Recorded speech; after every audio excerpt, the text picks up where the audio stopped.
Thank you to everybody who's tuned in to TV7 Live right about now. Thank you for watching TV7 Live. I'm Witi. Today we're going to be talking about the Zimbabwe 2018 election. Zimbabwe 2018 election and how it is going to be rigged. How the 2018 election is going to be rigged. Election rigging is not what many people think it is. Election rigging aishande senge zvinofungidzirwa navanhu vakawanda kuti kuchauya maCIO aine mavotes omakanda muballot box. We're going to be talking about how the 2000 election is going to be rigged in Zimbabwe. Alright, my name is Dr. Clarence. Welcome to TV7 Live. Everybody, take this time to like this video. Click the like button. 10 seconds. I'm gonna wait for more people, live audience. Alright. The best signal, just give me a signal right in the live super chat there. Tell me you're there. Tell me you're watching. Tell me you're live. Tell me you are live. Alright. How the 2018 election will be rigged. TV7 Live here. Alright. At 1:50 we begin.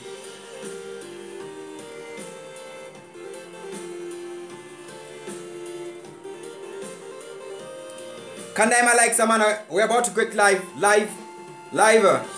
in 1 second. Now we live. Jiri say thank you everybody for watching TV7 Live. Kandaima likes and keep those likes coming. Jiri say Kwamurigo, wherever you're watching from. Jiri say Zimbabwe, all my friends, everybody who supports me. Nema heta aruya kuzoongora nyebera. Ma heta mucha mama, yeah. Alright. How the 2018 election will be rigged. BVR. Energy to register voter. And biometric voter registration. Change on the BVR. What is BVR? Say kurukitika BVR mu Zimbabwe monom. Alright, let's talk about BVR. Biometrics. And from the word biology. And bio, natural. Metric, meaning numbers. Metric, matrices, mathematics, numbers. Biometrics. And using physical features to get numbers. Biometrics is technology used to capture unique physical features such as fingerprints and facial scans for the purposes of identification. Biological and behavioral characteristics are stored in a database and used for identification of voters on polling day. Why is Zimbabwe now opting for BVR, biometric voter registration? Pane nyaya yakaitika yevanhu vanga kukomplaina vachiti hanzi kuri kuvhoteswa vanhu vakafa kudhara, mazita avo ari muregistry ari kushandiswa. Zvikanzi right, toita sei? People were also complaining about the slow process yeku voter mazline akareba. I think right now when you're seeing kwese kune ma registration centers wana register ku voter hapana kana pare queue because the registration system method is now very swift and fast. So why the BVR? Iyo nyaya yekuti vamwe vanhu vai accuse kuti vanhu vakafa vari kuvhoteswa. The system was very slow. Waipinda uchinotanga kuteswa muchibhuku chiregistration. Now BVR yasiyana chini kuregister kwatagara tichita mamwe makore esai. BVR yasiyana pakuti yakushandisa computer. Munhu airegister kuvhota paimboshandisa book uchiregister kuvhota. And they're now using computers. They are no longer using book kuti vanhu varegister kuvhota. Can you get what I'm saying? Vanhu vakushandisa makompyuta pakuregister. Avachashandise mabhuku, avachanyore pasi mubhuku zvavaita kudhara manyuwa wele. And they're now using, that's the difference. That's the number one difference. Difference number two, database machengetero arinoitwa. Database achanobadanidzwa nemaoko achibiswa magroup achitransferwa kuti azoiswa voter registration book 1 rinozoprintwa nezeka, rinozoprintwa nezesa. It's now just zvakuitwa mudatabase. And now BVR. I'm a very highly literate computer person. Vanhu vakawanda itaura kuti BVR inohekeka. Handiti haihekeke BVR because it is not on a public network. It is not on a public network.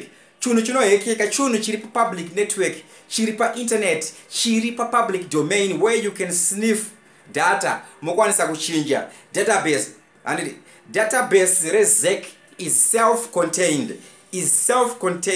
Ari heke zvakafanana newewewo kana nekombiyuta yako kumba kana kombiyuta yako isiri painternet ukatype document mu Microsoft Word kana Microsoft Excel, how can anyone ever access that unless wamconnecta pa Wi-Fi yako, or if you are on a public network?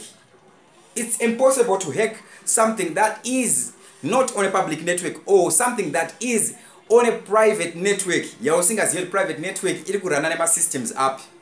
Anditi BVR is not on a public network, neither is it on a private network.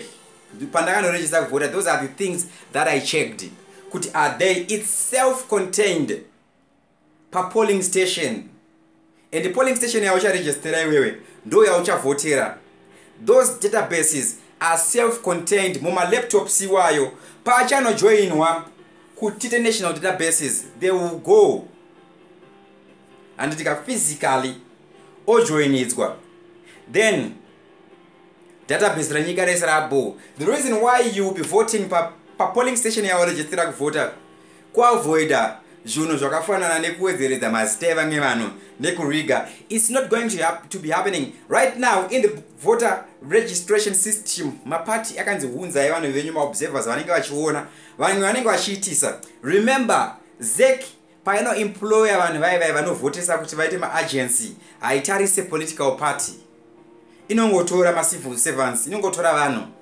Anditi so biometric voter registration is a voter registration system. Anditi it's not a voting method. People are still going to be voting using my ballot paper baba, but pawasvika wewe kuno voter pawaitariswa zita rako mubhuku wangonoiswa fingerprint robva kuti makaregister tsano and I'm on voter. Voter kwa face yako makaregister tsano and I'm on voter. Atichavhure zibhuku rero rataivhura raitira maminesti tichishaya zita. Anditika pauno register voter unenge bai pakaunopuwa kana kaine serial number chichi ukazona computer yadhomoka yakushaya zita uda kuma ndakaregister ina kuma computer dzenzi dziri kudhomoka. Anditika and I think computer dzimbofa dzakadhomoka because computer dzikangodhomoka election yese ya now and void.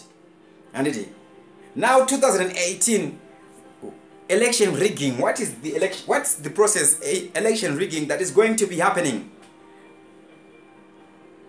Election inokwanisa kuita null and void if not enough people kana if enough people don't register to vote. There's a certain number of people that needs to register to vote for there to be an election, and certain number yavanhu inofana kuno register ku voter kuti panzi parokwanisa kuitika election.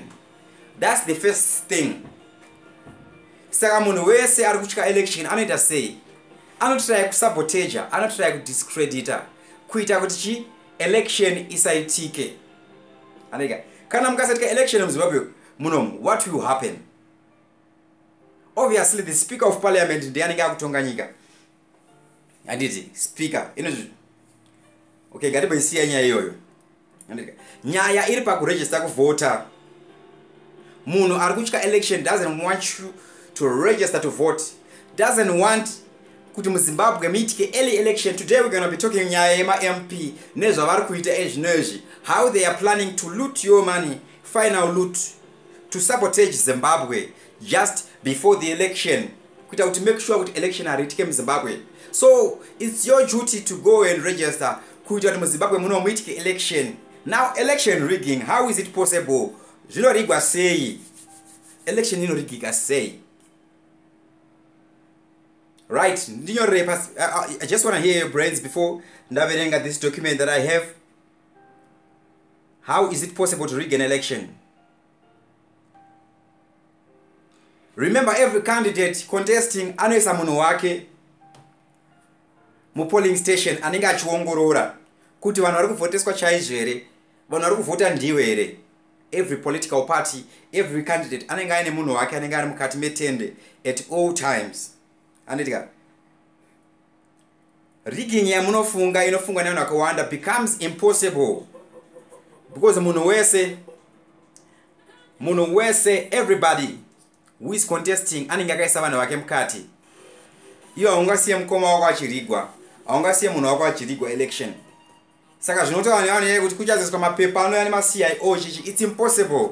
vanotara zvanenge vachipenga hazviitike. BVR is a registration method, it's not a voting method. Whichever way we have been voting, it will be that way. Anditika mu polling station candidates achasa vanhu vava vanovamiririra. When they are counting ma results anocountirwa pa polling station, overengwa pa polling station, onamirirwa kumadziro. I'm talking about the elections yema members of House of Assembly, ma MP nema council anoverengerwa ipapo onamirirwa kumadziro. So it's impossible to rig. It's impossible to rig. And it's impossible to rig. What's going to be happening in 2018 election is just that some political parties have lost time. They have not yet campaigned. And it is Ndoma Wani. Now ZANU-PF is pushing for an early election. Some are pushing for no election. Because no election, a chance of a government of national unity again. Yekuti Mujuru apinde, Changirai apinde. And for me, Mujuru is an opportunist, a useless person who is not going to be getting so much votes. So obviously Mujuru will be pushing for no election in Zimbabwe. Just because he is an opposition, I don't consider Mujuru. And Morgan Changirai, I know a lot of people don't like it when I say Morgan Changirai is not feeling well. He is sick. Right now, as I make this video today, 19 October 2017, Morgan Changirai is in the United Kingdom right now, Achirapwa. Monday, he was supposed to be having a meeting, Agataza, because he went ill. He is in the United Kingdom right now, receiving treatment for cancer. Angal essay Akatsoka, Ambush Simbisa, but now, Mawani. And so, the oppositions don't want an election. And the opposition do not want an election. The ruling party wins either way, an election or no election, because they have campaigned. If there is no election, then maybe Speaker of Parliament will take over, the military will take over, the Vice President Emmerson Mnangagwa may take over, the First Lady may take over. The ruling party wins either way. So, should you register to vote? Yes. And why should you register to vote? Kuitira ma MP. Ma MP basare ma MP ndere kupasa ma legislations, rekupasa mutemo. And then ndo vana not decide kuti mutemo yatulaida mu Zimbabwe ndeye yipi. You get what I'm saying?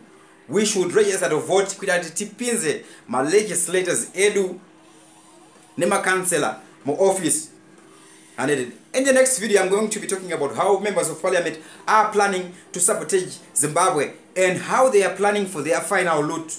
Kuti vada kubira Zimbabwe say, vada kubira inini newe say. Alright guys, that biometric voter registration system is a registration system, not a voting system. Nothing changes about how you're gonna be voting. And to vote on a ballot, everybody should go and register to vote. Everybody should go and register to vote. And remember, 70% of Zimbabweans are people below the age of 30 years. Sikaimeme ndimi vanhu vachone kana usina kuregister kuvota wakafanana nemunhu asinga existe. You do not exist if you are not a registered voter.